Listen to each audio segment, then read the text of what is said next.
I'm halfway through this challenge to get to 10% body fat and them sexy washboard abs, but am I on track? Come with me as I revisit my vital metrics for a Midway DEXA scan and other biometric testing. But before that, it's time to learn a little bit more about me and how I've been coping trying to fit this challenge into my regular life. There'll be tears, tantrums, traditions, and road trips. And I'm not gonna lie, some mild nudity. Viewer discretion is advised. Well, like every homosexual story, it starts at the football. Gays can like football too, shut up. Anyway, we support Wrexham together. There is a bit of a story on why we support Wrexham, so if you are interested to find out why, drop a comment. We try to get to as many games as we can get tickets for. It's usually the away games because it's just crazy getting home tickets now. One thing I've not been doing though is having a beer or two when we go. I'm not a big drinker anyway, but I do kind of miss that. It just adds to the atmosphere a bit. Today we're off to watch Wrexham take on Charlton at the Valley. Actually, it's a pretty nice football ground. I think because they were in the Premiership for several years in the early thousands, I was certain there was going to be a goal off of this corner. There wasn't. Nor on this one. So we walked away with a 1-0 victory, a bit lucky mind you, but it was really nice of the Wrexham players to come over and cheer me on now that I'm almost halfway through my challenge. Thanks guys, it means a lot. Right, hello. We're doing a bit of cooking.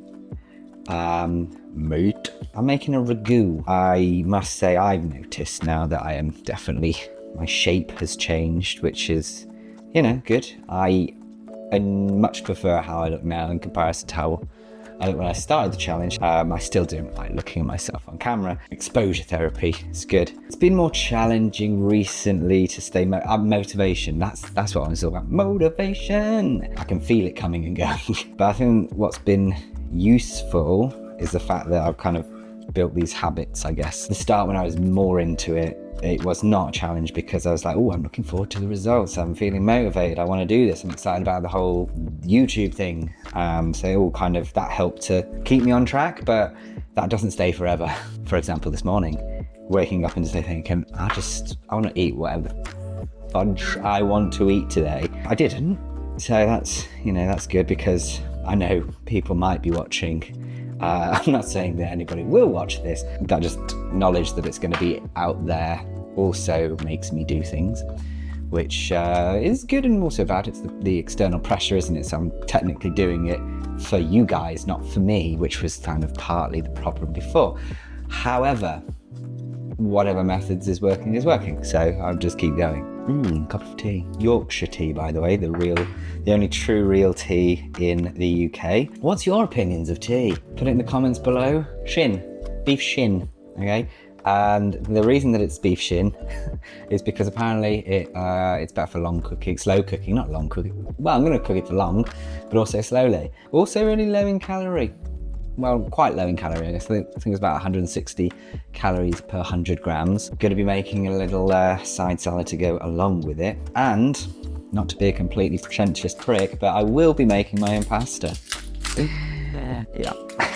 Only because I just like the taste and it's actually not that difficult. Whilst I've got you, I'd like to talk about the Whoop. The Whoop is on fire. I have had it on my wrist for ages now, and it's just been there. It's been sat there, and I keep getting messages on my phone saying, you've been stressed for 3 hours today. I've had mixed feelings. Well, not really mixed feelings. I'm just gonna say I don't think there's any point of it. I can't see how it will particularly impact my life. I might be completely wrong, I might be very naive, but just from wearing it and kind of the information that it's giving me, well, maybe I'm not doing enough with the information it's giving me. And these onions are making me cry. There's so many things. I get so many notifications on my phone telling me that to do X, Y, and Z, and I'm not doing enough of this and I need to do more of that, and gets to a point where you feel like you're just not doing enough. I'm always gonna feel like that, and I feel like I'm gonna cry about this now because it's getting really emotional. But it's actually just the onions. I'm gonna get a bowl. Oh my God. It's actually quite powerful, these little buggers. But my point is, I feel like it's too much. I don't want to allow an app to tell me how I'm feeling, basically, because that's literally what it's doing. It's telling you, you're tired now. Because then that's the other thing. It'll say, like, you're in the red zone and you should take it easy, and then I don't, and the next day it's back in the green. Like, I don't understand how that can happen, because surely the accumulative effect should be that I should be even more tired, and I'm not. So I question the validity of it as well. Like, why do I have to be optimal all the time? It's not very human to be optimal, which is also, that's the one thing that I thought of actually, today was I do think that being perfect is rather dull and boring. Perhaps that's why I've never succeeded at a challenge like this, because I don't need to look perfect. Even before, like with kind of how I've been saying that, you know, all this external pressure of me to look a certain kind of way and how that weighed upon me, and yes, it did, 100%. But even back then, it's not like I didn't want perfect physique and like to continue until X, Y, and Z. I just wanted to not be chubby, basically, because that's the feedback I was getting, was that I was fat and unattractive. I guess the other thing as well about this idea that constantly being informed of what we need to do to improve ourselves, well, I think it breeds this kind of perpetual ideation of inadequacy. That was eloquent. I don't know. Shot myself with that one. In English, I basically mean we constantly feel like we're not good enough. And I think a lot of people can relate to that feeling, right? I think also, like, even doing this challenge, I feel that, like, I'm not filming enough, I'm not making it interesting enough, I'm not doing this, I'm not doing that, when it's all of these things that if we just let go of and just let it be, it would be a lot easier. Come with me to this hidden spot in southeast London. Guys, don't walk but run or cycle. This absolute gem. Seriously though, why do all influencers sound like that? Anyway, this is me trying not to get knocked off my bike on the streets of London, which is a workout in itself. One thing that I'm finding more challenging actually is after starting this new job about a month ago. The job itself's great, but I'm having to travel quite a fair bit and stay away. I literally have to sit down and do some research of the area that I'm going to see what I can actually go and eat. Time consuming. We made it. Awesome. Yeah, I didn't quite have the camera set up as I thought I did for this one. Oh, peekaboo. Peekaboo. But after about 8 weeks, I feel like I've formed habits now, which is really helpful. I've mentioned that I don't particularly enjoy coming to do these kinds of workouts. I'm being consistent and then keeping up with it. Same with the nutrition, it's all becoming a bit second nature, which is actually really helpful. I do want to talk about my weight though. So at first it just comes shooting up, which is great. It's very motivating. But now it does this thing where it kind of goes up and down around a similar kind of weight for several days. And I found this not so motivating. However, what happens is on one day, boom, big drop. Then it goes back to that kind of up and down similar weight thing. And then boom, another big drop. So it's kind of like stabilizing. It's definitely working, but in those moments where you don't see it on the scales, it can be quite frustrating, but it's coming. So if this is happening to you, chill babes. I'm just trusting the process. As I mentioned, time works a little bit different in the Rick YouTube universe. So currently we're celebrating Chinese New Year, baby. So I got a little treat for you. This is for Chinese New Year, or rather like a tradition that we do in Singapore and Malaysia. Yu sheng, which is like raw fish salad, essentially with a lot of veg that you will see. 年年有余. 年年有余. Yu, yeah. To have an abundance of something throughout the year, for money, food, or even grades. Next one is the pomelo. Pomelo. And we'll say 大吉大利. 大吉大利. And what does that mean? That, to have good prosperity, fortune and luck. So I can get a theme of around wealth and fortune. 招财进宝. 招财进宝. That's what I said. Yeah, there we go. Perfect pronunciation. To attract wealth and prosperity into your life. They all seem to have exactly the same meaning. Yeah, no, it's literally 财源广进. 财源广进. And the next thing is 一本万利. Don't need to say. This is to let riches flow into your life. And to increase profits by 10,000-fold. Okay, let's pretend that we're on calorie deficit, so there's no oil going. Yeah, there's no oil, but there's no oil, but we have already said many things before this about wealth flowing from all directions. Yeah, 鸿运当头. 鸿运当头, sorry. 当头. Yeah. And that means for good luck to arrive in your life. Red in Chinese has the same pronunciation as 红, the 红. Oh, I knew that. Yeah. 红色. Yep. Okay. 青春永驻. 青春. Okay, so, well, it's the same character this for 青春. Very relevant to my current journey. And it's to be forever young and experiencing eternal youth. 步步高升. It means prosperity in business and promotion at work. Yeah. Happened. For your home to be filled with silver and gold. Literally. May your business flourish with increasing profits. 满地黄金 for the crackers. 满地黄金. 哎呦 Put it in the microwave a little bit.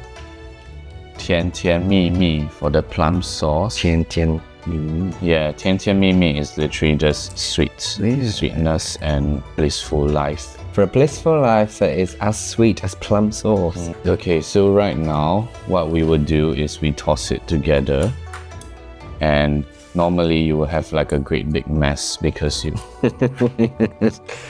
It's an interesting sound. Okay, It's like sprinkles. yeah, I don't know why. This is very not traditional. Okay. Okay, maybe Must be the maybe Malaysian it's Malaysian version. That's why. Who knows? I'm pretty sure it's the same thing though. You're supposed to toss it and say like lots of like prosperous phrases. Can we do it? Okay. 恭喜发财.恭喜发财. Yeah, 身体健康. So that's like Hope we get lots of money and Yeah. prosperity and more importantly, more health and yeah. happiness. Yes, exactly. All everyone good health. Good health to all my family, all my loved ones. To family, to friends, to loved ones. Notice there's a mess here, but it's fine. Supposed to get messy. Yeah, it's supposed to get messy. If you leave behind things, it's actually a form of bad luck. So I'm in a calorie deficit, so you are going to I'm be probably eating gonna all eat of a lot this. of it. Yeah, This actually weirdly does taste nice. yeah. Take note all the mess on the floor as well. That's good luck right there. That's what it is. You didn't know that this was going to be this educational, did you? Well, and cultural. Two worlds coming Dun, together. dun, dun, dun, dun, dun, dun. I didn't say that. We are having a little trip to visit my parents for the weekend, back to my hometown of Lincoln. Actually not too bad to manage my food over most of the weekend, as I just cook for everyone at my parents'. I like to anyway, and it's also a nice way to show them different ways of cooking dishes that they like. Although, there was one particular incident that put me in a very bad mood. This is me just pretending to know things about Lincoln and tour guiding Jayden with complete nonsense. Right, disaster. We arrived around lunchtime and the plan was to go to this little deli place and get a hearty meaty salad thing, but it wasn't there anymore. We looked around for somewhere else that could work, but I was just so unhappy with anything that was available. I was not in a great mood. I'd say it was my first real hangriness episode. I was just pissed off. Got worse. In my stubborn state, I decided the only thing that I could have was this particular meal deal from M&S, I have no idea why, which was down a hill, which is aptly named Steep Hill. Steepest gradient being 20% and is apparently the 4th steepest street in England. Anyway, the whole thing was ridiculous. I was definitely self-inflicted and I was being a bellend. And if you're enjoying the adventures of this bellend, please do like and subscribe. Now for something else. I'm currently walking. Again, I had a little bit of a injury. I don't even want to say an injury. A little bit of a pull. Calf again, but different one this time. How many calves? The other calf, not particularly different one. I've got 17 calves. Pulled my left one playing badminton. That got better. I kind of built up running again and the miles again. It was going well. Okay, all right, Crow. Saturday just gone. I was out for the long run. It was actually going to be my longest run, 10 mile. Okay, well, long mate. Started it, felt all right, felt good. And then got to about mile 4 and my right calf started to pull and like my body does loads of weird things. So I was like, it's probably fine. I'll just keep going and maybe it'll loosen off, and then went for another like half a mile, and then it just basically got worse and worse. And I thought I better not. Gave up basically, walked home. Yeah, so it was a bit of a setback. At the time, I was like, oh no, the worst thing in the world. My leg's gonna explode. It didn't hurt that much at all, I was just being dramatic. Actually, the furthest I've ever run is 10 miles. When I was 16, I did a 10-mile road race, I remember. But it's fine. It's a couple of days on now, and it's feeling already a lot better. But I think one of the key things that I need to make sure that I'm doing and hitting every day until this challenge is over is the step count. The stuff I want that to be at least 12,500 a day, which when I'm running is not an issue, but if I'm not, I need to go out and do some walking. Doing now. Right, the moment you've all been waiting for. Let's go back to my Vital Metrics, a health and fitness testing lab, for my midway checks. Just a reminder of my results from the start of the journey. My weight on that day was 89.3 kilograms. My visceral fat level was 79. Anything below 100 is considered healthy. My lean mass was at around 70 kilograms, and my body fat percentage was 21.8%. Oh, and I look like a slug man. We won't be going through the strength and fitness testing, as Owen from My Vital Metrics advised me that 10 weeks may not show a notable change in these tests. So we will wait to redo these at the end of the challenge. We're back to visit My Vital Metrics. We are halfway through the challenge. So this is the back entrance to Salisbury House if you are coming to My Vital Metrics. There is another entrance at the front. Let's go meet Owen. It's locked. Go around the front. Follow me. Okay, so now we're at the front entrance, so we'll try again. Oh, yo, we need to buzz somewhere. Okay. Oh, it's so hot. Oh, sorry. Doing? Good, how are you? This is Jayden today. Jayden is, it's not too bad. Okay. So that was last year, thank you. We're in My Vital Metrics now, back again. Have you missed me? We have. Good. Okay. And really keen to see what results we managed to get through today. We'll take the bioelectrical impedance like we did before. We'll do a 3D scan like we did before, and we'll get the body composition DEXA. So we'll get those today, see where we're at, and then decide on a plan from there. Real exciting. Good, that's measuring. Oh no! Shit, sorry. Oh Sorry, dear. Okay.